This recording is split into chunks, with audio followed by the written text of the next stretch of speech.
नमस्कार मित्रों। एसएससी चंडीगढ़ के लिए कंप्यूटर बहुत ज़्यादा इम्पोर्टेंट है। तो आज मैं कंप्यूटर की कुछ थियरी की क्लासेस लेके आई हूँ। तो पहला है इंट्रोडक्शन ऑफ कंप्यूटर इन हिंदी, मतलब कंप्यूटर क्या है इसके बारे में हम जानेंगे।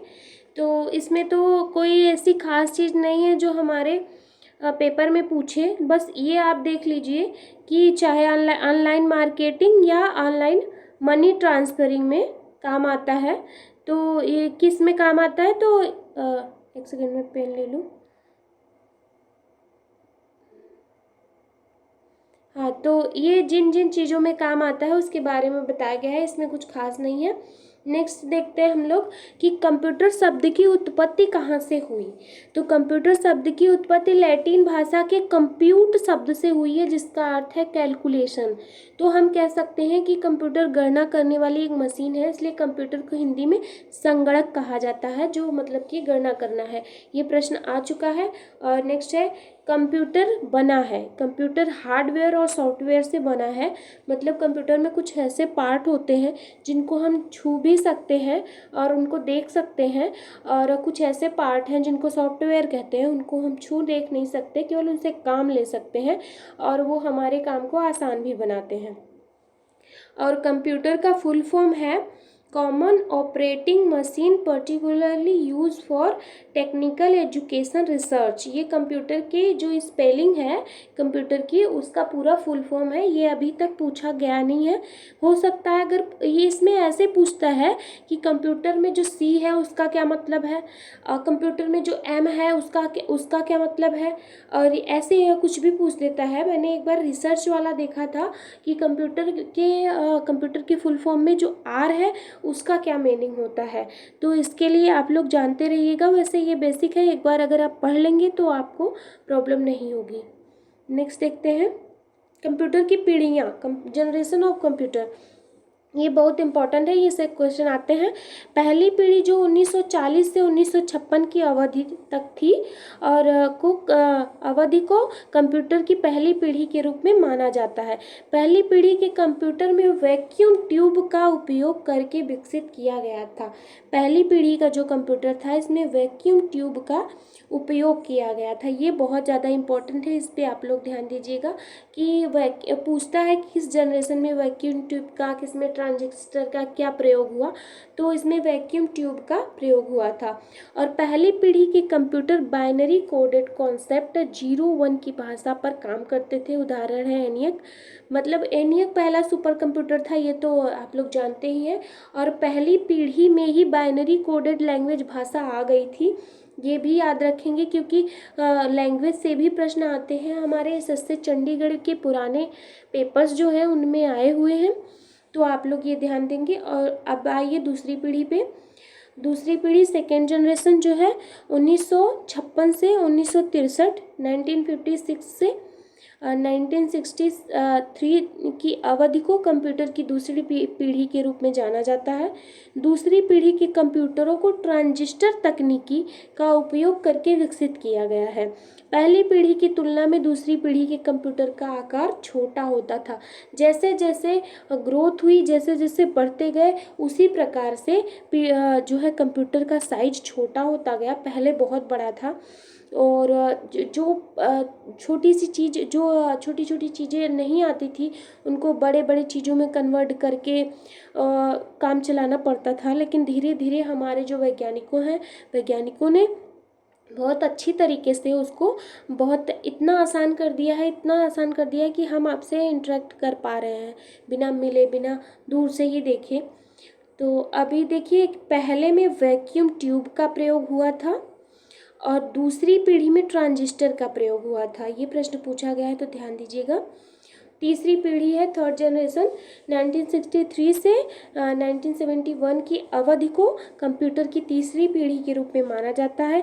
तीसरी पीढ़ी के कंप्यूटर को इंटीग्रेटेड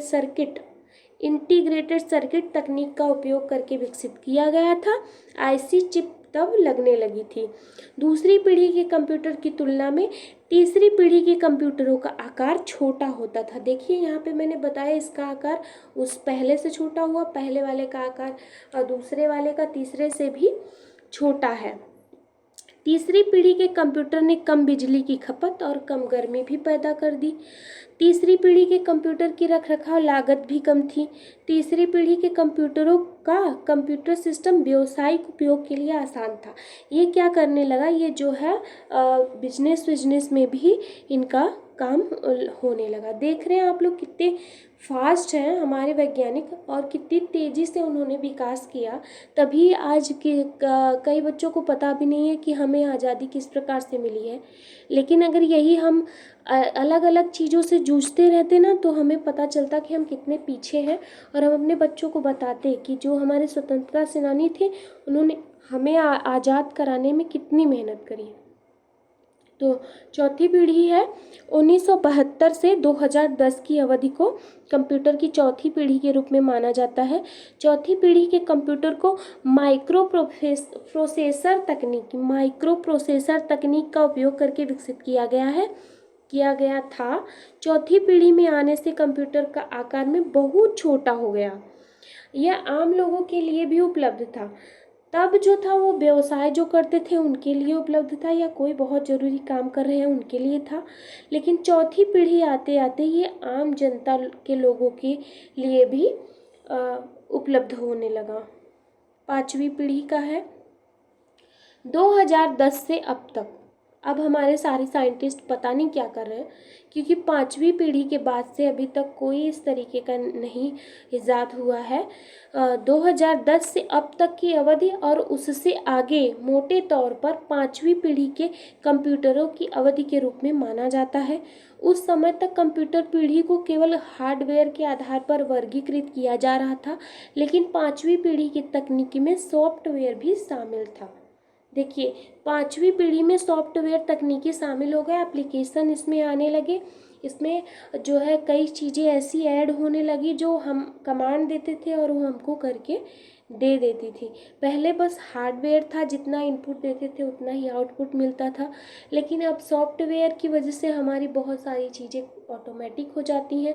ऑटोमेटिक जो है, जैसे पहले पर्सनल ईमेल भेजना या करना, अब तो कुछ इस तरीके की मतलब ईजाद हो गया है कि अब अगर रोबोट के हिसाब से छोड़ देंगे तो वो जहाँ जिसको भेजना होगा वो अपने हिसाब से ढूंढ के उस इंसान तक पहुंचा देगा।